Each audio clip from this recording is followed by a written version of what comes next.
So welcome back to the Career Confidante. And today we've been talking to Kate Pozesnik about how you can improve your digital presence and how it's going to help you with finding a job, building a business, getting consulting gigs, whatever it might be that you're looking to do in your career or in your business. So Kate, we were talking about how we kind of dove in here about digital branding and why people need to be there and the foundation. Who are you? What do you want to be known for? But then we mentioned that not people just they're not getting it, right? And that we're Right. so tell me, you had a client recently. What was their situation? Yeah. Well, I was just talking to someone actually earlier today, and I looked at their LinkedIn profile while we were on the call together, and this person did not have a headshot profile headshot, nor did they have a any type of banner outside the generic banner on LinkedIn. And they also had, I think, 160 connections. And the first thing I said to this person is I said, if certain people came onto your LinkedIn profile and they saw these things that they were lacking, even a picture or very many connections, I said, there's a chance that you come across as looking like a bot, that you're not even a real person. I mean, that's just one small thing to consider, but it is a reality. 70, well, for one thing, according to Glassdoor, 79% of job seekers are using social media when they're conducting a job search, which means if you're not either present or leveraging social media platforms, you're going to be left behind. And this isn't just for job seekers. If you think about the last service or product you invested in, um, where did you find that product or service? Chances are you did some online research before you committed. Yeah. Well, and I just had a thought as you were talking, because we were talking about the impact of AI on branding. And I honestly hadn't even thought about it this way, but more and more fake accounts on LinkedIn. I was just looking that it's like 25% of accounts on LinkedIn are fake. And Wow. so one of the impacts I think of AI is more fake accounts, which means if you don't have things on there, just like you were saying, you might be seen as a fake account Right. even though you're not. And Right. so that headshot, making sure that's public to everyone, get some content, have some recommendations, some posts, some comments. Those are the things I look for when I'm trying Yeah. to decide if an account is real or a bot. What are some other things that you look for? Well, one of them is you sort of just mentioned, which is looking at the content on a social media profile. For example, on LinkedIn, there's an option in the about summary for AI to write it, or I think it even before the AI option was included, it would just create a blurb, a 4 or 5 sentence blurb based on the limited content you had included on your profile. When I see that, I think either someone didn't put in a lot of effort. It's usually quite generic, so I really don't get a sense of what kind of employee, what kind of, person that they are, and it's also very brief, so you don't get a lot of information. So I think that's, one of the big things that I'm looking for is, is there identifying information that makes this person unique? Because that's another thing that you Right. need to stand out, especially with there being so much AI generated content or bots out there. You need to make sure that what you are including is somewhat authentic and specific, I think is maybe even a better word to use. Yes, I always tell people if you could copy someone's summary in their LinkedIn profile, or, sometimes talk about resumes, if you could copy that and put it in someone else's profile, it's not Yeah. good. You got to Yeah. restart over, put in some specifics, like you should have a few of your own stories. Why Yeah. did you get into this type of work? How else do you help people get specific, especially in that summary area that can get a little fluffy? Well, and I think too, the more specific and robust you can make your online presence, the more eventually the happier you're going to be because you are going to attract the right opportunities, the right jobs, the right people. Your tribe are going to be attracted because everything you've put out there is uniquely you, your stories, your experiences, your skills. And so you are going to find yourself getting the right jobs, which is going to make you overall more content because you're doing something that aligns to your skill set and your interests and probably where you fit in terms of culture. Yeah, I love that. I love that. So in the digital branding class, we teach the four stories, right? You've got kind of the origin story. Why did you get into this? The passion story, which is why do you keep doing it, right? What do you love about it now?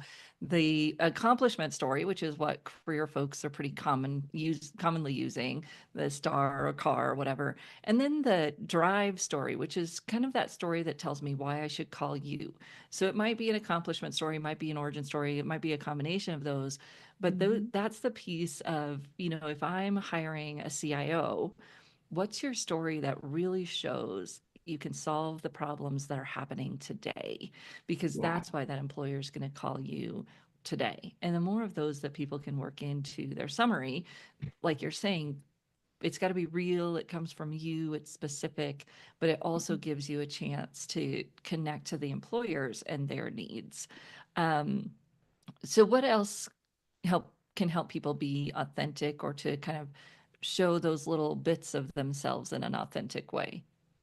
Well, I think stories are probably the most important. And one of the things that I see a lot lately with my clients is they have a pretty diverse past, employment history, or it's kind of bounced all over. And I have a job history like this, so I can relate to being a generalist. And so I like when people tell an origin story. Here's how I got here, because I think what that does is it shares what common thread weaves throughout someone's career. Because even though it looks like someone's career history may be disparate, it's not necessarily. There's usually some theme, some skill that's been utilized in each of those industries or cross functions without even sometimes them necessarily noticing it. So I would say that you can also set yourself apart branding in this aesthetically. So Mm. even how you dress, hopefully it's in line with your industry and role, in terms of being appropriate, or the type of companies you want to work for, because that can vary.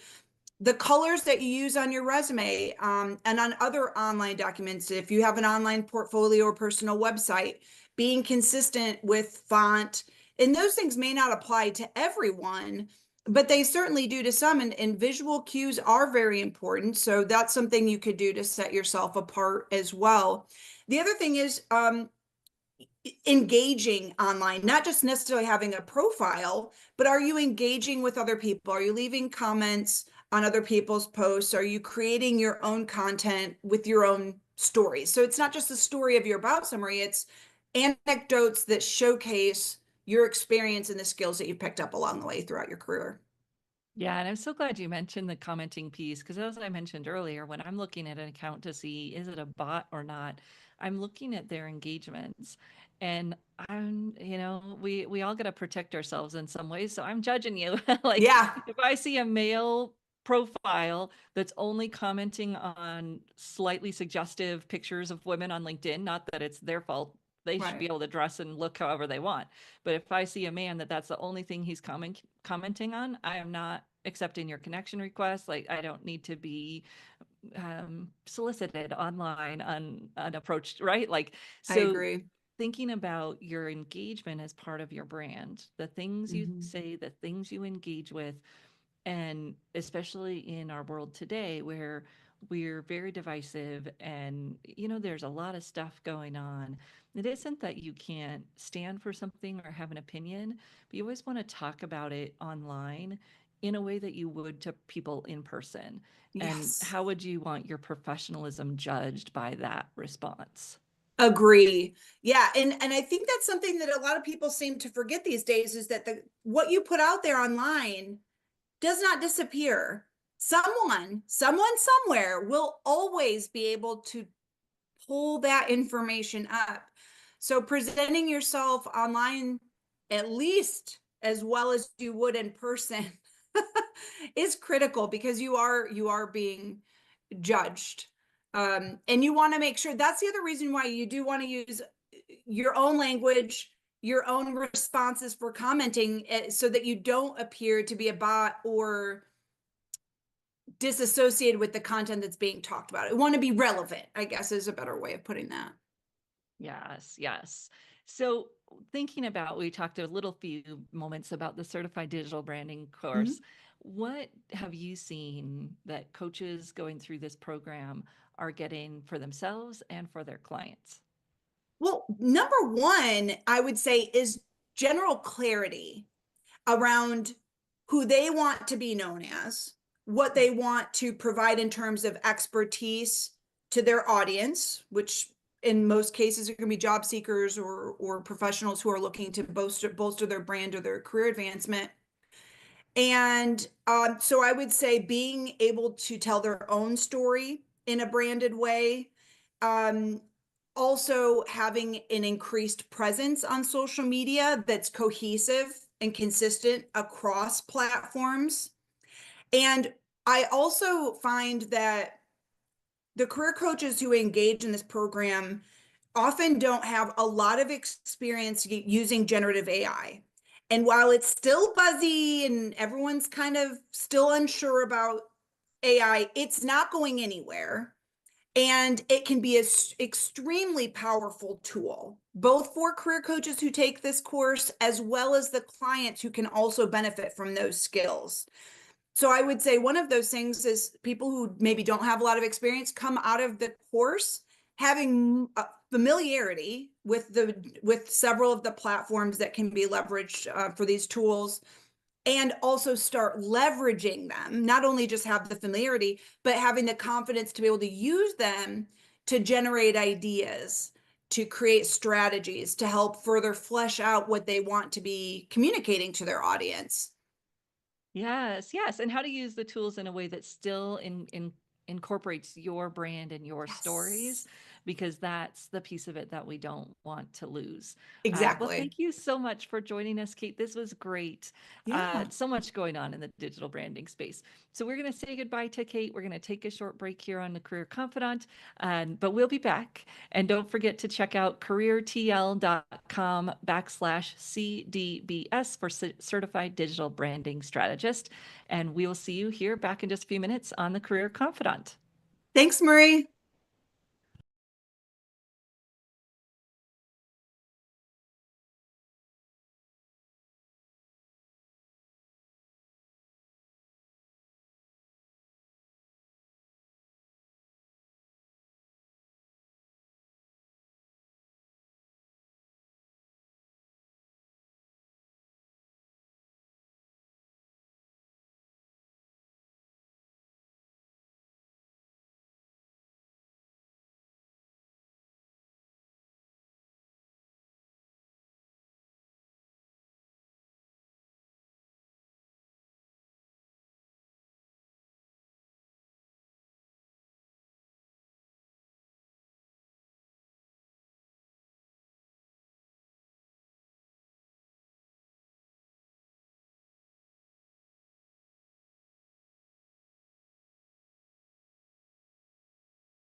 Welcome back to the Career Confidant. And today we are talking with Kate Pozesnik about how you can change your digital presence to help you achieve a goal.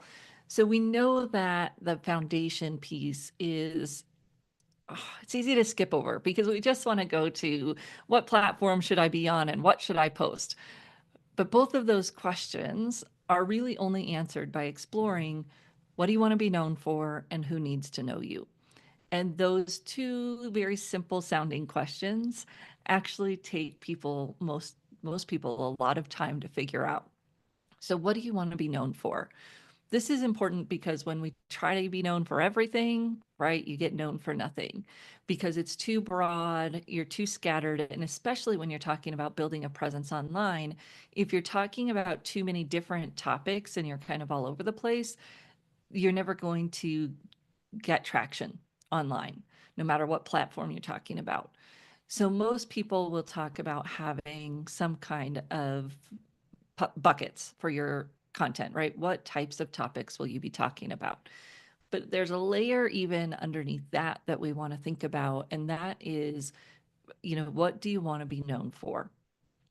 What is it that stands out to you? What are you already credible in? What do you want to build credibility in? So you're kind of looking to the future. It's this combination of what have you already got some credibility in versus what are you building towards in the future? We want to find some things that connect the dots there. So I remember talking to a younger person, young professional a few years ago in my business who said, I want to go out and I want to start a consulting business. I want to start a training and development business. What do I do? And I said, well, what have you done already? What has your work history been? Because you really want to leverage that when you go out and start to build your consultancy. That's how you're credible. If you've been in accounting or marketing or whatever you've been in, that's how you want to build your business. Because if you just come out of the gate doing kind of the generic communications or, even crucial conversations, even some of the branded types of training you can do, if you don't have a specific angle, you're not going to stand out amongst the thousands, maybe even, hundreds of thousands of people that are offering those same types of training. So you want to build on what you've been doing in the past, even if you're making a transition. And that connection point between those two is so important to identify. So what does my new audience or current audience care about that I have done where I've been credible? And I kind of call the two where these two things meet your digital drivers. So it's what do you know? What are you good at? Where's your credibility combined with what does your audience care about? And that's where you want to pull from for your content buckets or, pillars or whatever you want to call them. But you need to have those. You want to have those identified, right? These are the 3 to 5 topics that you'll talk about. Now, ideally, those have some kind of overarching brand theme, either in the way that they're communicated or your underlying belief around how those things happen. So, for career thought leaders, for instance, our 5 are career coaching, brand, personal branding, the writing piece of it, resume writing, LinkedIn profile writing, business development, and then trends in the career industry, economics. And so the trend piece is our overarching differentiator. Everything that we talk about, we post, we try to take that trends angle to it. What's new? What's the data? What's the latest on this? Because that helps set us apart from other career folks and other people who are training career professionals who have the same kinds of topics that they're talking about, right? And so having that specific way, the specific tone that we use in what we speak about, that's the differentiator. That's what we're looking for when we're talking about what we're doing in the future. And that piece of it is not always evident at first, and that's okay. So you've got your brand, you've got your brand pieces, and then you're thinking about what are the themes I'm going to talk about, and they all need to drive back to that what do you want to be known for? And that what do you want to be known for is connected to what your audience cares about. If you don't connect the pieces, you end up with with stories that don't resonate and don't create any engagement, or you end up with stories that resonate and get a ton of engagement, but they don't lead to your goal, whether that's getting hired or getting business.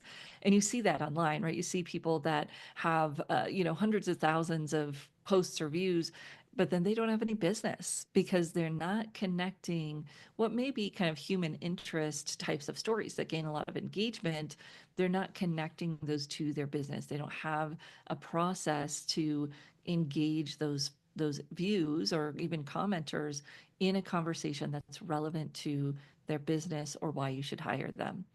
And when we don't connect those pieces, we end up very tired because we're doing a lot of work, but it's not necessarily giving us the result that we need in the end.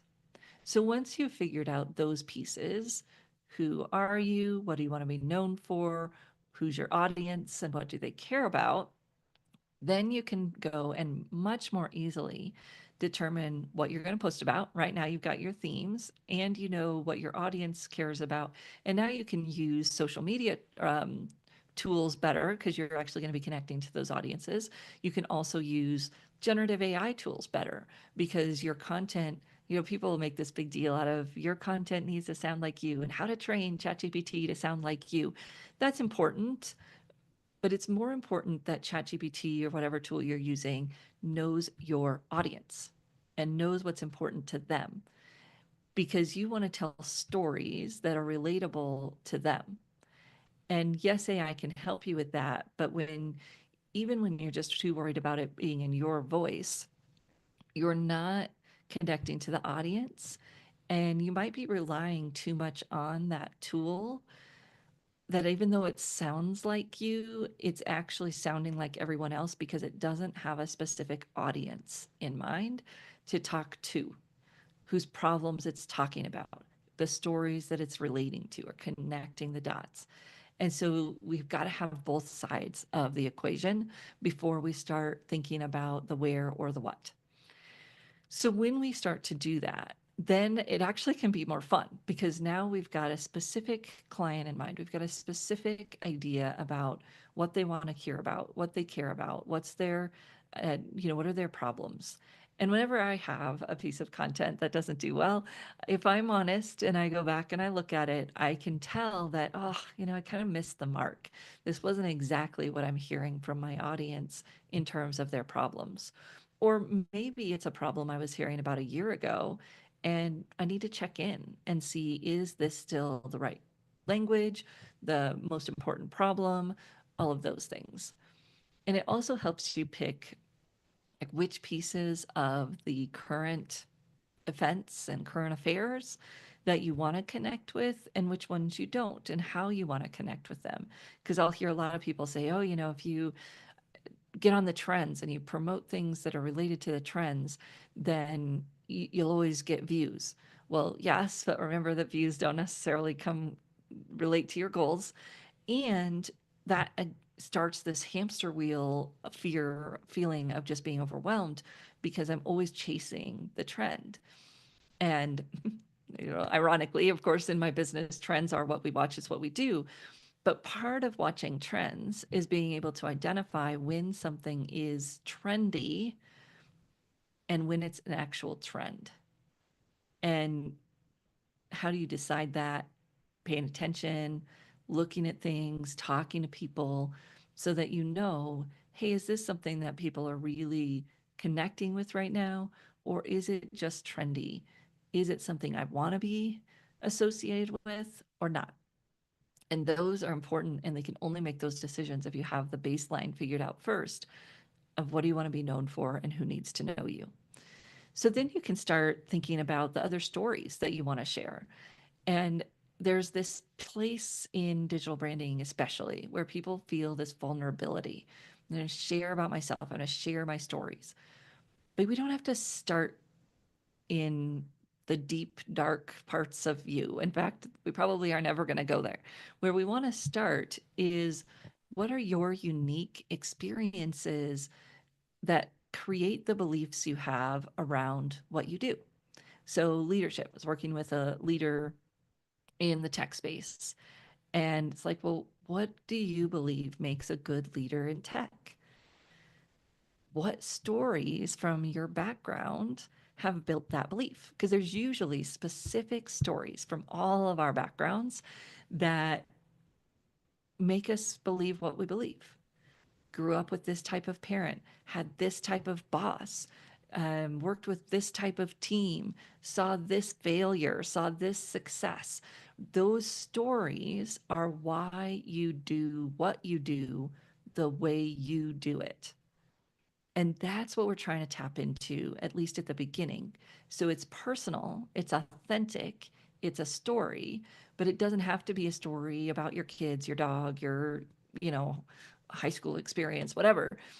At first, we're starting with the kind of low hanging fruit stories, the ones that are easy, that show that connection between who you are, what you do, and relatable to the audience, right? Then we can move into, as you get more comfortable with your branding, you'll start to see the connections in your everyday stories. Now, there's good there, and I've also seen it go off the rails for people, where when you start to bring in too much of your everyday stories and you're not really clear on how they connect or are relatable to your audience, you actually lose people. So I've had two coaches in my business life that I have left because their stories started to reveal to me that they weren't connected to my situation anymore. They were telling stories that were just completely unrelatable to my size business, etc. And when we get that, it's always good to learn from people who are where you want to go, but they started to tell stories that were either just way too far away from where I am now or weren't really even where I saw myself going. So you've got to be careful that as you keep telling stories, you're always checking back with, is this for my audience? And it's perhaps that I wasn't their audience anymore. That's perhaps, that's possible.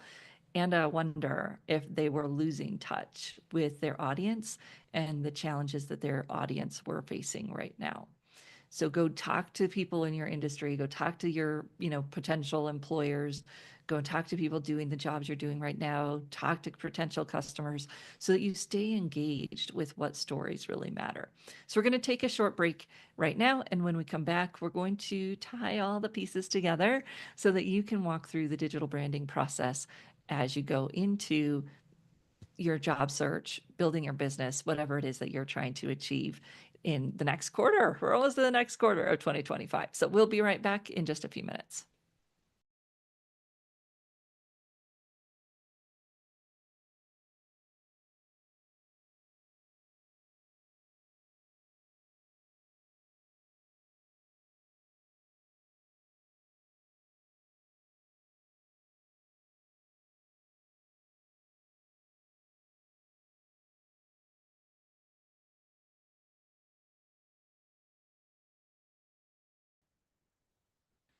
So, what does it mean to build a digital brand? We've been talking about this, about how you put the pieces together. Heard from Kate Pozesnik around what it looks like to build that online visibility, to stand out from the world of bots, to stand out of the sea of sameness of AI content. What does this look like for you? So, here's where I'd recommend that you start. I'd recommend starting with some of your foundational stories. Why do you do what you do? What are some of your key experiences, those memorable, loved experiences that you've had in your work? And then you're looking to draw the thread at a foundational level. So it's not about the industry you were in or any of that. It's about what was it about you and the experience that made that so memorable, that made you successful. This is kind of, we call it an appreciative inquiry process for you to pull out your own strengths. Yes, there are strengths assessments. You can go do those as well, but I'd recommend that you do it from the inside out, that you get in touch with those stories about why you do what you do, why, if you're making a transition, what's driving that transition. But even as you look to the new type of work, you're thinking about what experiences have I had that are relevant to that type of work? What have I loved about my work? And how can you start to get those stories out to connect the dots? You're looking for the skills, that you've used over and over again, the successes that you've had, and what is it that is behind those successes? Who are you that makes everything you do the way it is, right? Who do you show up as over and over and over again? What is that experience like of working with you? So that might come from feedback you've gotten from other people. You're looking for what is it like to work with me and who do I love to be? And kind of who am I becoming? What's next? And how do those pieces all fit together? But it starts, well, at least one place to start is the stories. What I find that for a lot of people, the stories help build up versus trying to say, well, the what is my vision or who am I in this very big way first is challenging for most people. But when they look at the stories and they start to see the themes or get help from someone to see the themes, or even AI, right? You can, as long as you don't put in any identifying information or make them too directly connected to you online somehow, you can put those stories into AI and ask AI for your brand themes, and it will do it. It's pretty amazing. And then, of course, you're going to see, is there something that's missing? Is there something I wanted it to see that it didn't see? All of those are powerful realizations. Start with the stories, collect those stories about when you've been great, when you've been excited, when you've loved what you were doing, when you've been really successful. Gather those stories and look for the themes. Then you're saying, okay, this is me. This is who I am. This is the thread that runs through, or threads that run through.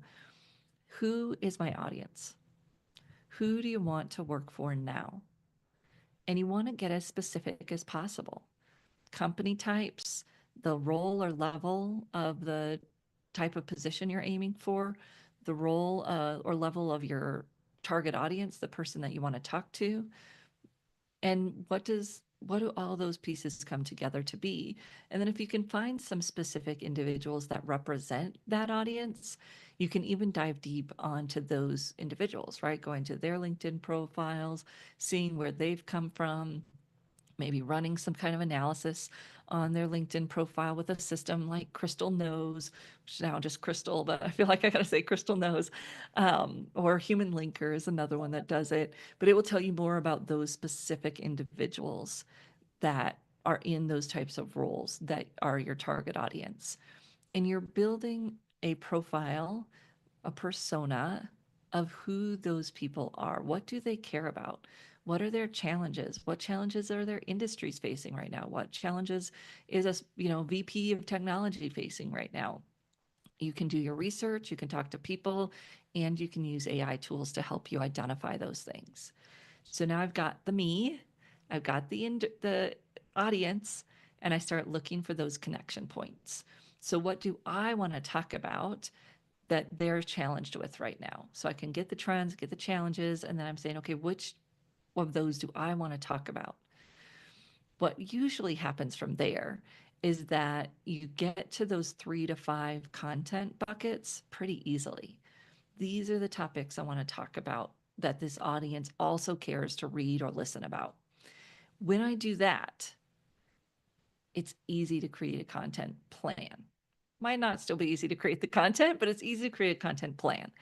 And you want to think about sourcing content, or what's the right word? Getting content from other people, as well as creating your own, as well as engagement. And actually, when I do digital branding and when we teach the digital branding course, we start with engagement. Why? Because most people are most afraid about creating the content. And creating content is more passive than engagement. It's like, oh, I'm going to create this post. I'm going to hope someone, finds me and wants to hire me because of it. No, we start with engagement because that gets you embedded into the conversations going on in your organizations that you want to work for right away. So we want to find people who are having the conversations we want to be a part of. Are they on LinkedIn? Are they in a Slack channel, a professional association group, a Facebook group? We've talked a lot about that. But wherever you can find the conversations already happening that are related to the conversations you want to have based on that exploration we were just doing. Where are people already talking about that? The trends, the industry, the whatever it might be. Then you're plugging into those conversations. You're engaging. You're asking questions. You're sharing information. Be careful about over self promotion in the comments.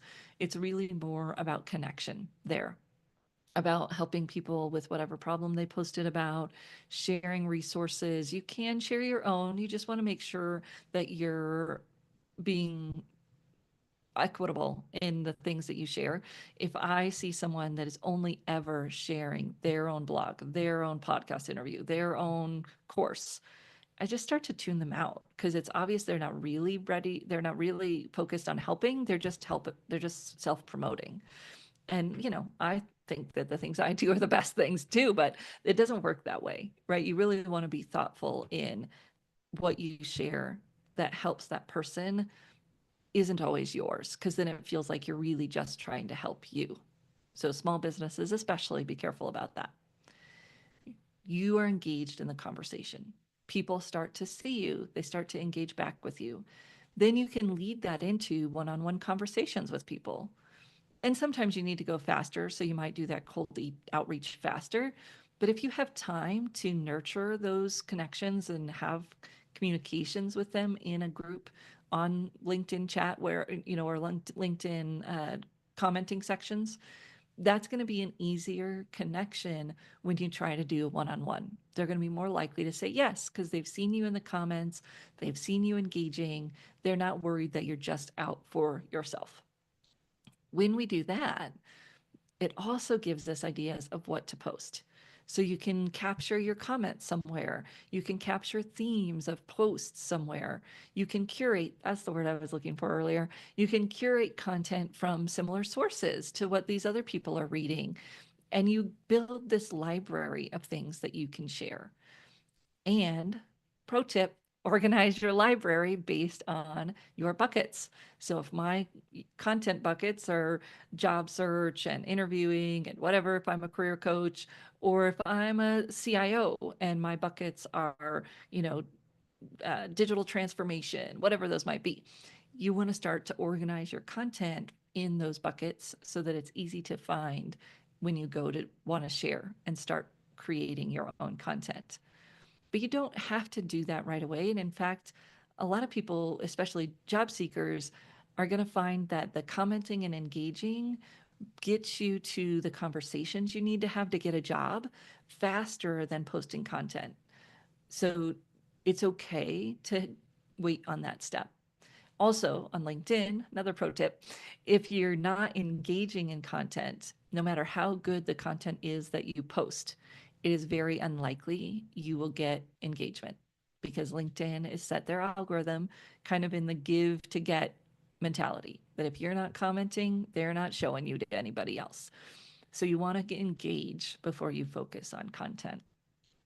Then you're having those conversations, you're nurturing those relationships so that you can be the person someone thinks of when there's an opportunity. So you can get those referrals and so you can find out about openings and opportunities that other people might not find out about. We will be right back here on the Career Confidant next week and love to hear your thoughts and questions. You can always reach out to me at Marie, Marie, at careerthoughtleaders.com. We'll see you next week.